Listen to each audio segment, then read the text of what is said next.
Hello everybody, I'm back again with my ongoing project of creating the alternative history wargaming, World War II wargaming in the Eastern Front between the Russians and the Germans. I sent out a post a little while ago, about a week ago, that I was going to have posted my 668th anti-tank detachment. I actually got that completed today or this morning. Right in front of me is the numbering system. I don't know if you can see it very well. I'm kind of trying to keep that's some of them. I've already cut off, took one of them. This is one of the tanks. These are anti-tank assault guns. There's a numbering system on it. I did half of them. I did a total of 50 of them for the whole detachment. I'm going to pan out and show you all of them. You can see them. And that's all of them right there. And I did two color schemes. I did the standard German gray version, and then I camouflaged them. That's the one reason I've been doing a lot of them in the standard German gray was that was a pretty common practice throughout the war. And you know, they camouflage later on. I'm kind of sticking with that just for the sake of simplicity. It's easier to do them that way. It takes a while to camouflage the tanks, so I do some, but I don't do all of them. And I'm doing it on the precept set. Probably some units did camouflage the tanks, and assault vehicles, assault guns, and tank destroyers, and other units probably didn't as much. So, anyways, that's kind of why I did it that way. If you can see those. Kind of gonna get you all these. These are actually the Sturmpanzer 48 chassis with the extra, and I took it, and I don't know if you remember my video earlier of my artillery where I had the Paul 600 high-low gun, anti-tank gun, and that's essentially what this is. So I shortened it. It would have actually theoretically been able to be mounted on on the Panzer chassis due to that. It was a smaller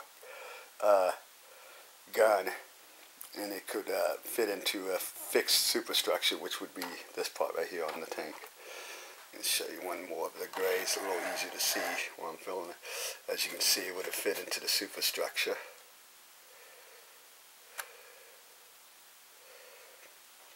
And so that's what I did with that. Anyways, I got that done.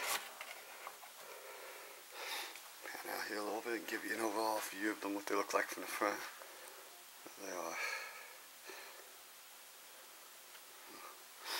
Also, I'm working currently on, and I'm going to produce about 100 of them, a little bit smaller, slightly smaller version of the E-15 Jagdpanzer, and this is kind of, I've already got the superstructure developed, or made essentially.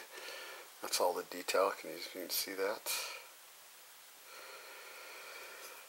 Put that down here. It'll be set about the same height as the other one. It'll just be a little bit smaller.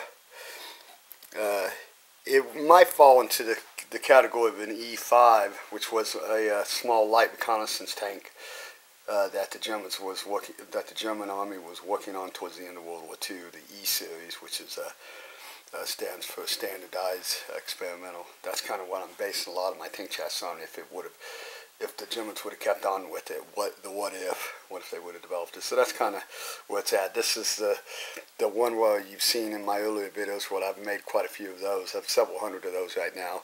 I'm only going to make about 100 of these. They're going to be more for the reconnaissance units, and I'm working right now on developing the wheel system for it. You can see, have that there. Kind of give you an idea how I do that. I kind of lay it out and then I kind of mess around with it to develop the track system. You can see that. There's some right here that I'm currently working on. I'm only doing a set of 20 today. I haven't had a lot of time to get down here today, other than when I finished up in my 668th anti-tank detachment earlier this morning. So that's where I'm at right now. I'm going to be working on those, and I'm going to start working on my E-15 tank, which I don't think I've showed you guys. which I will do so now. I'm going to walk over here a little bit. It's kind of on the other side of the room where it's dark, so I'm going to grab it and bring it back over to the light so you guys can see what I'm doing. Okay, here's the E15. This is a little different. This is a prototype, the first original model I made. Let's kind of see it there better under the light. It has a rotating turret, as you can see. So that's the front of it.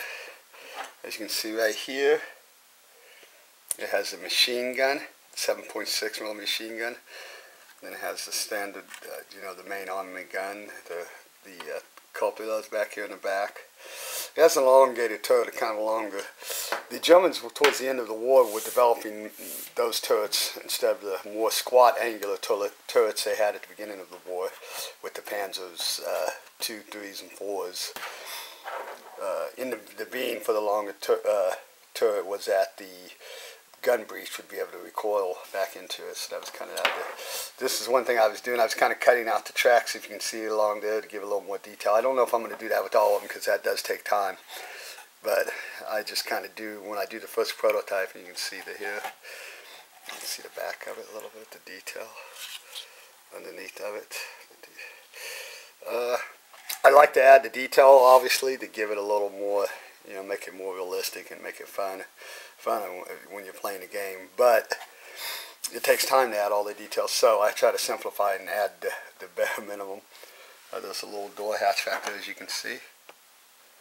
The little hatch. I put as much detail as I can into it to make it fun. Anyways, I'm starting these. I am going to produce right now I have about 400 of them ready to be assembled. I'm getting all the different components like the turret and the chassis and the tracks, all that. My next video will be, I'll show that, how I'm going to do that. Anyways, I'm going to cut this short and then we get back to working on some more. And I hope you guys enjoy this video, and I'll keep you guys posted on more stuff. One more little quick pan out of give you guys an idea of that.